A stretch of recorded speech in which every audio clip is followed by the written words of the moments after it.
তো দেখো এখন বাজছে প্রায়, বলছি ধরো এখন বাজছে 8:03, 8টায় ধরো। তো দেখো এখন রোদটা দেখো।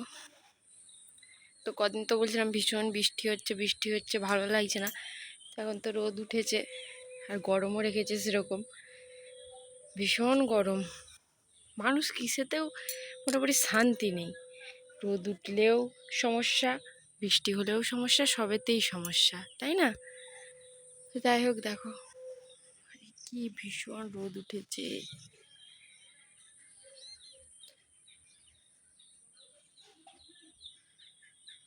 তো চলো আমি ঝাটপাটটা দিয়ে নিই, তারপর তোমাদের সাথে কথা হবে আবার। তো এদিকে আমি সকালে মুড়ি খাওয়ার জন্য তো কিছু একটা বানিয়ে নেব।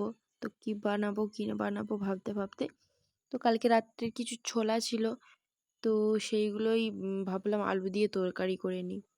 তো যেই ভাবা সেই কাজ, সেই জন্য আলু কাটতে বসে পড়েছি।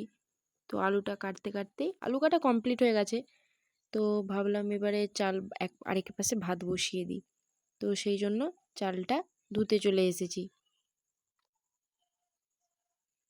তো তারপরে এদিকে দেখো চালটা ধুয়ে ভাতও হাঁড়িতে তুলে দিয়েছিলাম, এদিকে ভাতও প্রায় অর্ধেক হতে চললো। তো আরেকদিকে প্রেসারে ডাল বসিয়ে দিয়েছি, আর তরকারি তো আমার কমপ্লিট হয়ে গেছে। তো দেখো, তো চলো মুড়িটা খেয়ে নিই আর আজকে সকালের ইন্ট্রোটা দিয়ে দিই তোমাদের। তো নমস্কার সবাই, কেমন আছো তোমরা সবাই? আশা করি ভালো আছো, আমিও অনেক ভালো আছি। তো আজকে আবার একটা নতুন ভিডিও নিয়ে চলে এসেছি। তো দেখো এদিকে মুড়িও বেড়ে নিয়েছি, আর ও কুচিয়েছিল শসা পেঁয়াজ কাঁচা লঙ্কা, তো সেগুলো একটু মুড়ির ওপরে সাজিয়ে নিয়ে নিলাম। তো এদিকে আমার রান্নাবান্নাও কমপ্লিট হয়ে গেছে। তো দেখো এদিকে আজকে তেমন কিছু করিনি, পটল দিয়ে মাই দিয়ে আলু দিয়ে ঝোল করেছি, সোনামার একটু আলু দিয়ে ভেন্ডি দিয়ে মানে প্রেসারে দিয়ে দিয়েছিলাম তরকারি করেছি, আর বেসনের টক করেছি। তো এদিকে আমার রান্নাবান্না কমপ্লিট। তারপরে তো ম্যাজিক করে আমি ঘর দুয়ার সব পরিষ্কার করে নিলাম। আমি তো ম্যাজিক করতে পারি তোমরা জানো। তো দেখো যদি আর কি করছিলাম, তোমরাও জানো আর তোমরা সবাই পারো ওই ম্যাজিকটা করতে। তো দেখো তারপর এদিকে দেখছি বনু কি একটা করছিল, তো ও ওখানে কি একটা খুঁজছিল। তো সেটাই ভাবলাম তোমাদের ভিডিও করে দেখাই। তো আমি ভিডিও করছি দেখে ও হাসছিল। তো দেখো, তো চলো ও কী করছে করতে থাকুক, আমি আমার কাজ করি। তো চলো আমি স্নানটা করে নিই।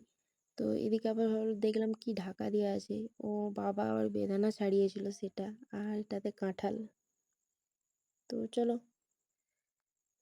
তো এদিকে আমার স্নানও কমপ্লিট হয়ে গেছে দেখো। তো এদিকে সোনামার খাবারটাও রেডি করে নিয়েছি। তো দেখো ভাত ডাল মাছ ভাজা এইগুলো দিয়ে, তো ভাবলাম আজকে ওকে ফাঁকে ঘুরি ঘুরি খাইয়ে দিই। তো তো দেখো ওকে গাছপালা এইসব দেখাতে দেখাতে খাবারটা খাইয়ে দিচ্ছি। তো চলো ওকে খাবারটা খাইয়ে দিই, তারপরে আসছি তোমাদের সাথে। তো দেখো ওকে দেখাচ্ছিলাম যে দেখ এটা সেটা, তো ওই করে করে ও খেয়ে নিচ্ছিল। আর আমার বাড়ির ভেতরে যে গাছগুলো লাগানো ছিল সেইগুলো ও এনে ফাঁকের এই দিকের জানলাটায় মানে ভালো করে যাই হোক একটা দিয়ে আটকে দিয়েছে। তো সেটাই তোমাদের দেখাচ্ছিলাম, আর এই ভিডিওটা করে দিচ্ছিল বনু, তো ওই দেখাচ্ছিল। তো এদিকে বিকেলে ঘুম থেকে উঠে সোনামার চুলটা ভালো করে বেঁধে দিচ্ছি। তার ও একদম পছন্দ করে না ওর মাথায় কেউ হাত দিক। কতবার দেখো আমি যে কতবার চুলটা বাঁধছি আর ও কতবার মাথা নাড়িয়ে খুলে দিচ্ছে।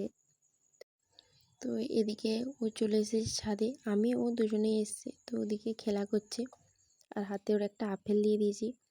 আপেলটা যদিও খাইনি, দাঁত দিয়ে কেটে কেটে ফেলে দিচ্ছে। তো তারপরে আমি চুলটা আঁচড়ে নিচ্ছি। তো ছাদে যেহেতু এসছি, তো নিচে তো আর আঁচড়ার টাইম পাইনি, সোনামা ছিল তো কান্নাকাটি করছিল। তো ভাবলো এখনও খেলছে তো চুলটা আঁচড়ে নিই। তো এদিকে সন্ধে হয়ে গিয়েছিলো, প্রায় 6:30 বেজে গিয়েছিলো, তাই একটু অন্ধকার অন্ধকার লাগছে। আর এদিকে তো তোমাদের দেখালাম যে হঠাৎ করে বিদ্যুৎ চমকাচ্ছে। তো আজকের ভিডিওটা এইটুকুই, তো টাটা।